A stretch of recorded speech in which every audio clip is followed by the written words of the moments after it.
Facebook has been around less than Bitcoin has. Amazon shorter time. Creates a profit. It has a tangible value that you can see and feel, because I can go onto Amazon and order myself a brand new guacamole set. It'll be there in 2 hours. They didn't make a single profit until what, 2018? Well, but that wasn't because they weren't producing a value. It's because they were growing so aggressively. So you think if you had $1,000, you should invest it in the S&P 500?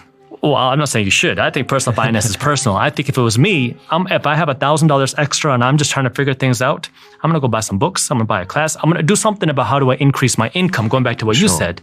But if I'm saying I just want to work my job, I don't want to go out and do all that, I would do half into the S&P 500. Yeah. And I would go half into individual companies. So more risk than the S&P 500, not as much risk as the Bitcoin. And the reason why I would do this is because this is something I enjoy. I like that research side of things, and I understand this is something that I could see returns with, like you talked about Amazon, like you talked about Microsoft and whoever.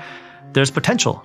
And what about you, Humphrey? If $10,000, does your strategy change? My strategy is probably more conservative or traditional. It's probably 90% index funds, so tracking the S&P 500, and then 10% speculative. And my whole goal for that 25-year-old would probably be to get to $100,000 as quickly as possible, because at that point, I think they get more options and flexibility, and they're able to kind of use that capital to maybe take more risk after, let's say, that's still 10 years with the S&P, well, 8 years if the S&P... about 7.84 years, yeah. But that also assumes that they're only doing the $10,000 a year. Maybe they can save and invest a little bit more. That'd be nice. But I think for a lot of people in America, if they can get a guaranteed $100,000 in 7.84 years, I think a lot of people might opt for that. So I agree, but I'd remove the S&P.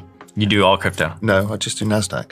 Oh, yeah, you do NASDAQ. So NASDAQ compounds at 18% a year. What is NASDAQ? The NASDAQ is the NASDAQ 100.